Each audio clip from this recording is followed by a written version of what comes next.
হরে কৃষ্ণ। আজ 11ই চৈত্র 1431 ও 25শে মার্চ 2025 মঙ্গলবার একাদশী পাপমোচনী। এই পাপমোচনী একাদশীর দিনে আমি ভাগবতম পাঠ করছি। আজ আমি পাঠ করছি শ্রীমদ্ ভাগবতমের চতুর্থ স্কন্ধ প্রথম ভাগ অষ্টম অধ্যায় ধ্রুব মহারাজের গৃহত্যাগ বনগমনের শ্লোক 56 থেকে 61। নারায়ণ হে নারায়ণ, ভবভয়হরণম নারায়ণ। শ্লোক 56। লব্ধা দ্রব্যময়ী মর্চাং খিত্তম্বাদিষু বার্চয়েত আভৃতাত্তা মুনি শান্ত। হরে কৃষ্ণ। মুনি শান্ত যত বাংমিত বন্যভুক। অনুবাদ: মাটি, জল, মণ্ড, কাঠ এবং ধাতু ইত্যাদি ভৌতিক উপাদান দিয়ে নির্মিত ভগবানের রূপের আরাধনা করা সম্ভব। বনে মাটি এবং জলের অতিরিক্ত অন্য কিছু দিয়ে অর্চা বিগ্রহ তৈরি করা সম্ভব নয়। তাই তা দিয়ে তৈরি হরে কৃষ্ণ, তাই তা দিয়ে তৈরি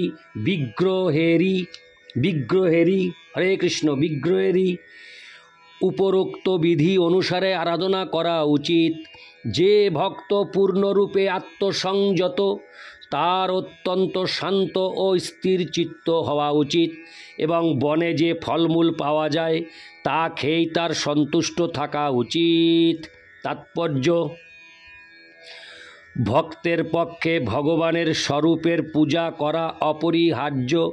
কেবল গুরু প্রদত্ত মন্ত্র জপ করে মনে মনে ভগবানের রূপের ধ্যান করাই যথেষ্ট নয়। ভগবানের স্বরূপের পূজা অবশ্য কর্তব্য। নির্বিশেষবাদীরা অনর্থক কোনো অব্যক্ত রূপের ধ্যান করে অথবা পূজা করে, কিন্তু এই পন্থা অত্যন্ত ক্লেশদায়ক এবং বিপদজনক। নির্বিশেষবাদীদের অনুকরণ করা আমাদের কর্তব্য নয়। ধ্রুব মহারাজকে উপদেশ দেওয়া হয়েছিল মাটি এবং জল থেকে তৈরি ভগবানের রূপের ধ্যান করতে, কারণ ধাতু, কাঠ অথবা পাথরের মূর্তি তৈরি করা সম্ভব নয়। সেখানে সবচাইতে সহজ পন্থা হচ্ছে জল আর মাটি মিশিয়ে ভগবানের মূর্তি তৈরি করে তার পূজা করা। আহার্য রান্না করার জন্য ভক্তের উৎকণ্ঠিত হওয়া উচিত নয়। বনে অথবা শহরে ফল এবং শাকসবজি জাতীয় যা কিছু পাওয়া যায় তাই শ্রী বিগ্রহকে নিবেদন করা উচিত এবং তা গ্রহণ করেই ভক্তের সন্তুষ্ট থাকা উচিত। অত্যন্ত সুস্বাদু খাদ্যদ্রব্য সংগ্রহের জন্য উৎকণ্ঠিত হওয়া তার উচিত নয়।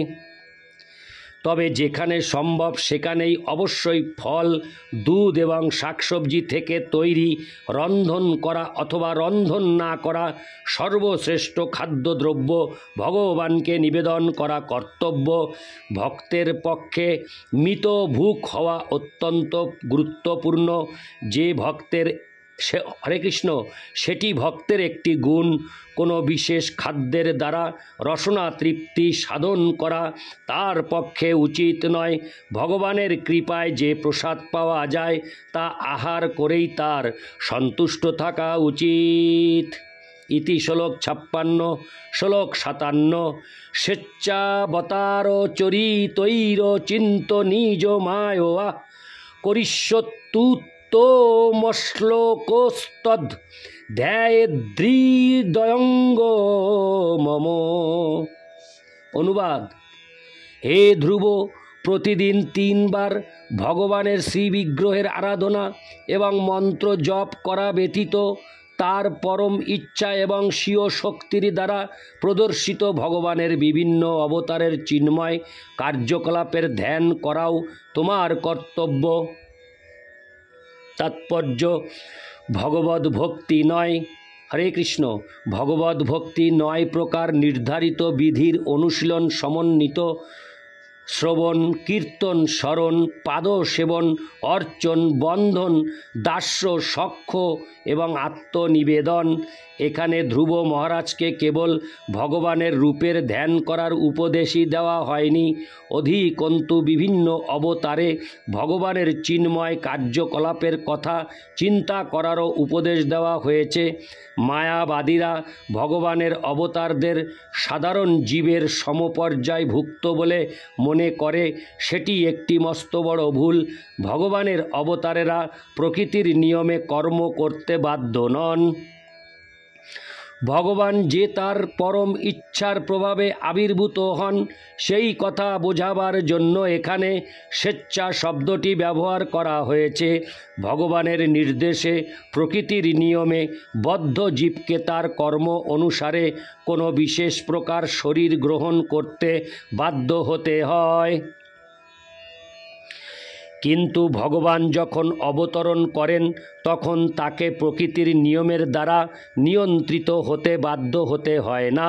তিনি তার ইচ্ছা অনুসারে তার অন্তরঙ্গা শক্তির প্রভাবে আবির্ভূত হন। সেটি হচ্ছে পার্থক্য বদ্ধ জীবকে তার কর্ম অনুসারে এবং দৈবের বিধান অনুসারে শূকর আদি বিভিন্ন প্রকার শরীর ধারণ করতে হয়, কিন্তু শ্রীকৃষ্ণ যখন বরাহ রূপে অবতরণ করেন তখন তার সেই রূপ কোনো সাধারণ পশু শূকরের রূপ নয়। তার আবির্ভাব এবং তিরোভাব আমাদের অচিন্ত। ভগবদ্ গীতায় স্পষ্টভাবে বলা হয়েছে যে তিনি তার ভক্তদের রক্ষা করার জন্য এবং অভক্তদের বিনাশ করার জন্য তার অন্তরঙ্গা শক্তির প্রভাবে আবির্ভূত হন। ভক্তের সবসময় মনে রাখা উচিত যে শ্রীকৃষ্ণ কখনো একজন সাধারণ মানুষ রূপে অথবা পশু রূপে আবির্ভূত হন না।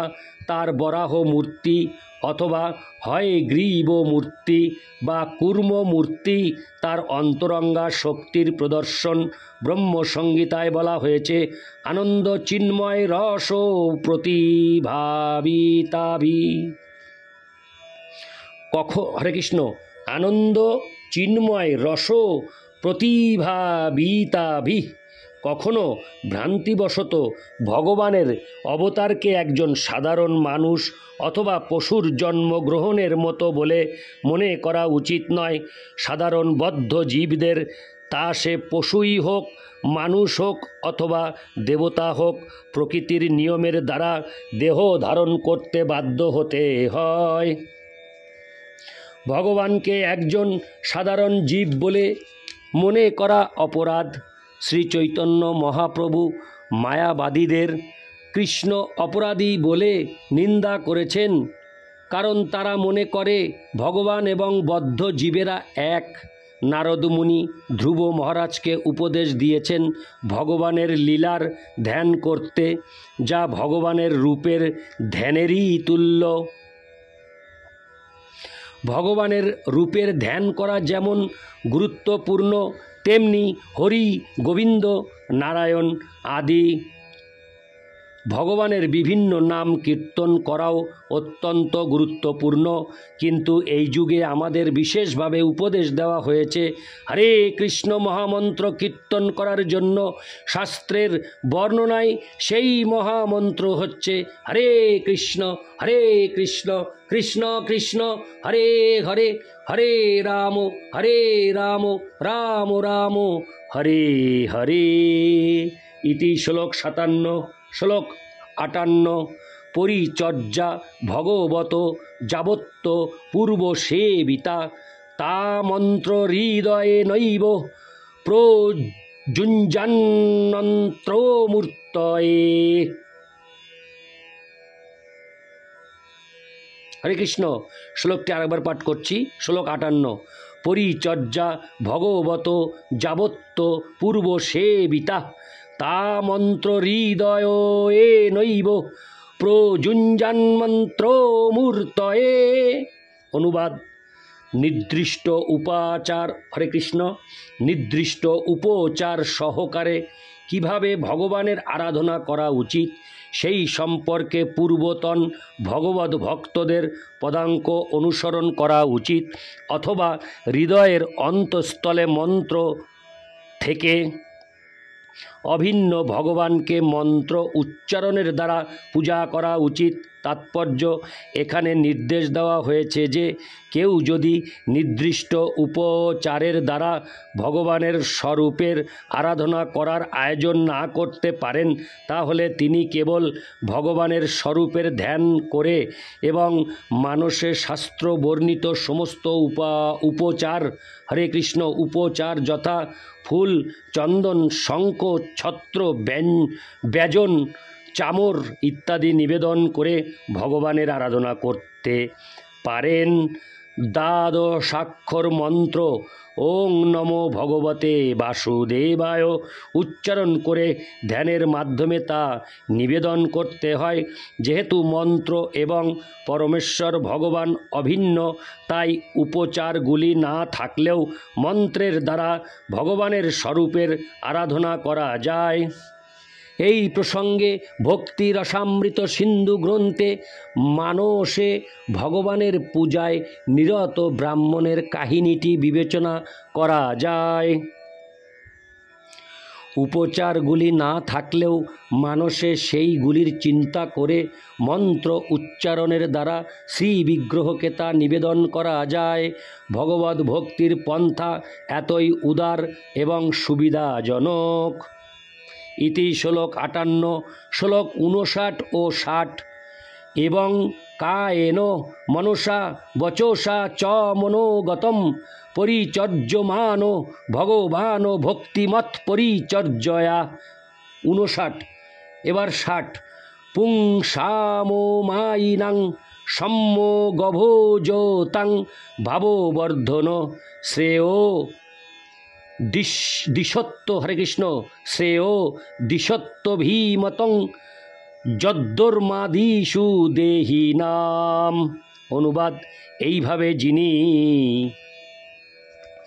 ঐকান্তিকতা এবং নিষ্ঠা সহকারে কায় মনোবাক্যে ভগবানের সেবা করেন এবং বিধি অনুসারে ভগবদ্ ভক্তির কার্যকলাপে যুক্ত, ভগবান তাকে তার বাসনা অনুসারে বরদান করেন। ভক্ত যদি জড় ধর্ম, অর্থনৈতিক উন্নতি, ইন্দ্রিয় তৃপ্তি অথবা জড় জগতের বন্ধন থেকে মুক্তি লাভ করতে চান, তাহলে ভগবান তাকে তার বাসনা অনুসারে সেই ফল প্রদান করেন।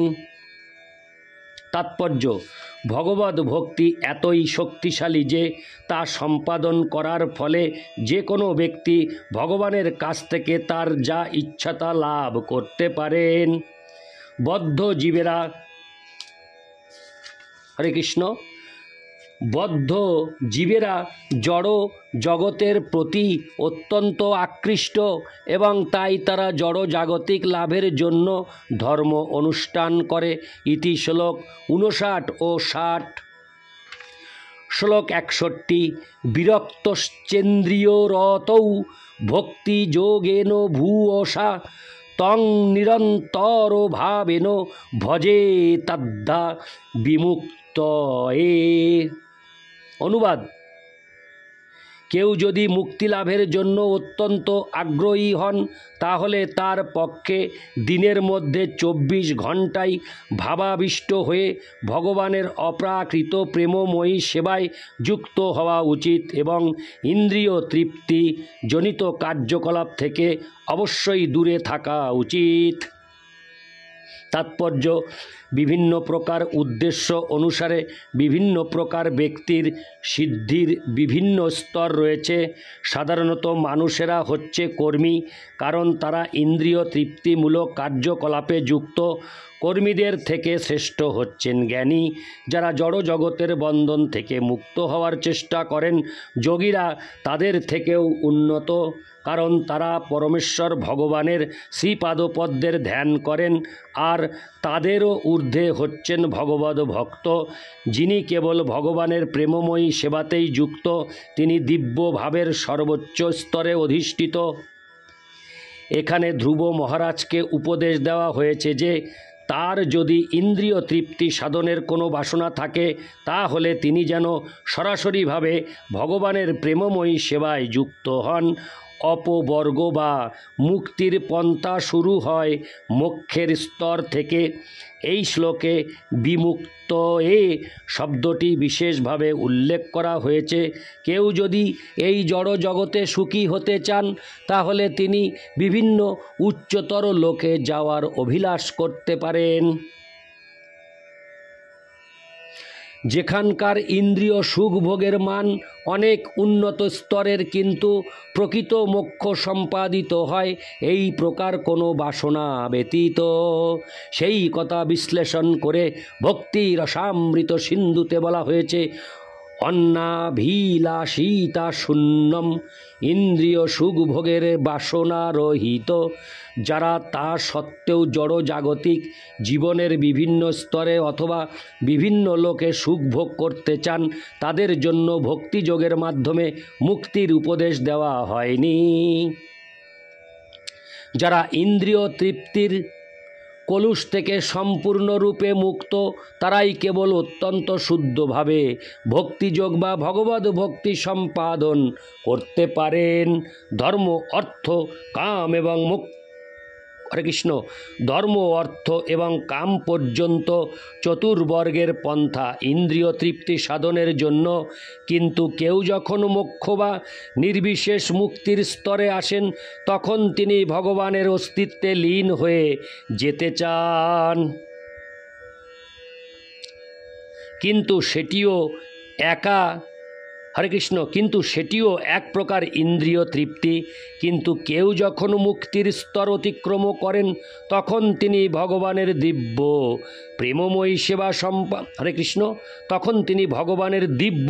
প্রেমময়ী সেবা সম্পাদনের জন্য ভগবানের পার্শ্বদত্ত লাভ করেন।